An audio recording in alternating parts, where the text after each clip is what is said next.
Hey guys, this is Tara Devlin, and this is Devlin versus the News. Let's get into it.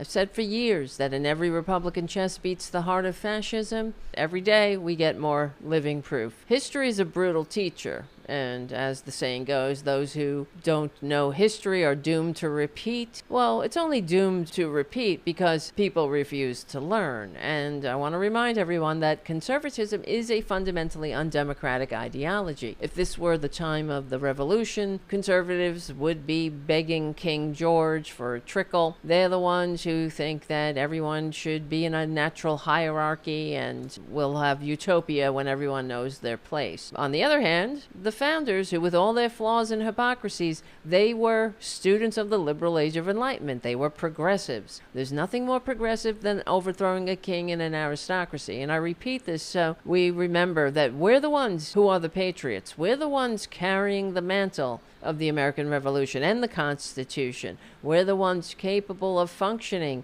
in a free, multiracial, liberal democracy that the Republicans loathe and are actively destroying. We have history as a guide because every time a democracy falls to authoritarianism, it does so with the help of the conservatives who are already there. Conservatives hand the keys to the authoritarians. Conservatives would rather kneel to a dictator than share freedom with fellow citizens. I've been saying it for years, but now, sadly, every day we have more living proof. That's exactly what's happening now in the United States. We're in the fascist coup. It happened in Germany. Hitler and the Nazis tried the violent coup. Then they went the democratic route. They lost seats in the Reichstag. They won seats in the Reichstag for over 10 years. It waxed and waned until conservative president Paul von Hindenburg handed Hitler the chancellery, thinking he could control Hitler because, once again, conservative elites didn't want to share with workers who all they were asking for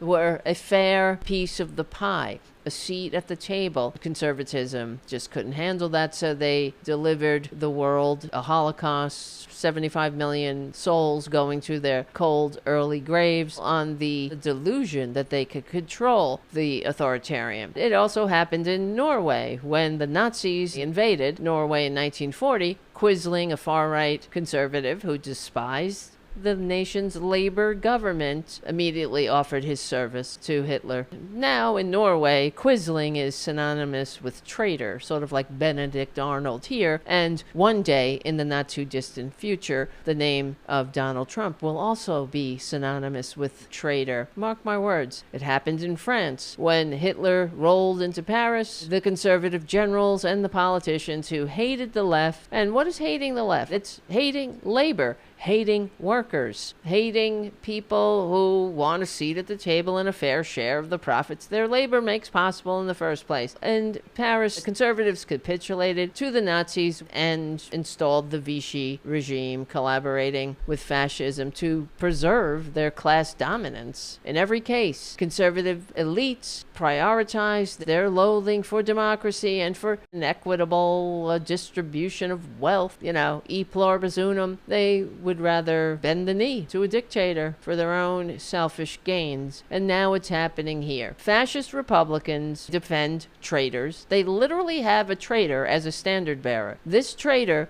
who continues to undermine our elections. As soon as he started sowing doubt over the election process, Republicans, if they were patriots, they would have recoiled from that disgusting America-hating baboon. I mean, no offense to baboons, but they would have recoiled from Trump as if from a hot flame, if they were actual patriots, if they really loved this country. But instead, they rally around a convicted felon who is terminating the Constitution. He's lawless, thanks to the corrupt and illegitimate Supreme Court. That's another case in point. How Republicans have no honor, no decency, how they hate the Constitution. They just want the power to keep everyone in their place. So we don't have the power to pester them for a decent middle-class life. Your reward will come in heaven. That's why Republicans want to do away with the separation between church and state. Everything that they do, it is to undermine democracy. And it's really far past time that Democrats point it out. I'm here to help, but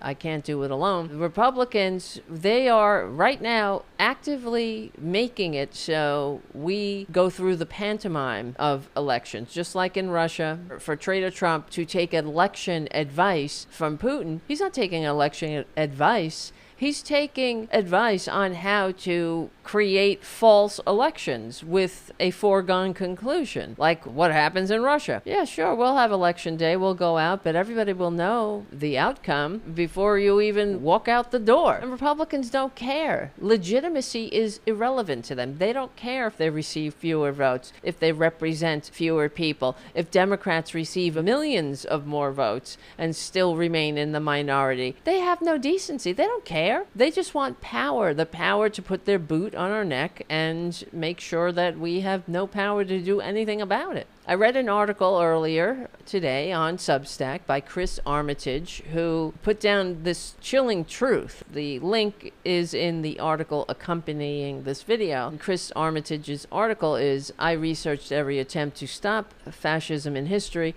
The success was 0%. It's pretty goddamn alarming. The fact is, fascism, once consolidated, never cedes power through democratic means. You can't vote it out. You can't sue it out of existence. The courts won't save us. The institutions won't hold. And Republicans, expecting them to suddenly want to join us in this grand experiment in liberal democracy, is delusional at this point. Armitage points out we do have paths to resistance. Blue states are the strongholds of population. They are where Americans actually live and contribute to the GDP, the vast majority of the country's GDP. So we have options, but will we have the strength to implement these options? Only if we push the Democrats. So one of the things, and this is in Armitage's article, he says, withhold cooperation with federal overreach.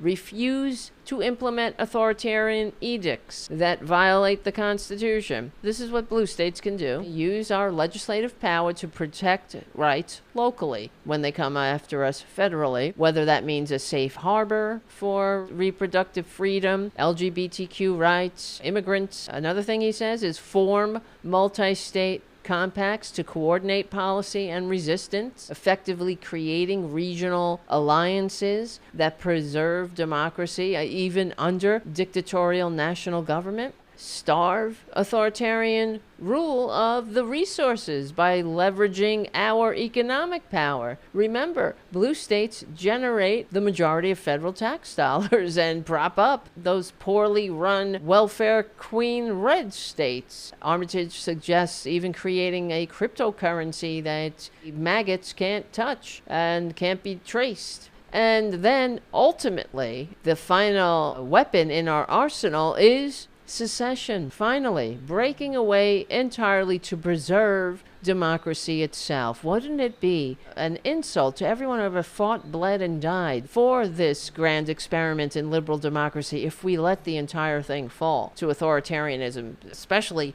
to that filthy, fascist, tax-cheating, draft-dodging, wannabe dictator, con man, convicted felon that is unfit to lead a drunken conga line, much less a modern nation. This isn't hyperbole. This is what fascism teaches us. If you wait until it's fully consolidated, it's too late. So the only chance we have before authoritarian cements complete control is by resisting at every level, using every tool still available to us, and refusing compliance with this illegitimate power. Remember, Republicans are showing us their hand. They don't like democracy, so let's stop pretending that they can be reasoned with. History's issued the warning. What we do now will decide whether America joins the long list of democracies that conservatives have helped deliver into fascist clutches, or the even shorter list of people who actually managed to resist it. All right, guys, tell me what you think. Like and share and all that stuff. Check out the Tara Show every Tuesday and Thursday, 2 p.m. Eastern Time, right here on the Political Voices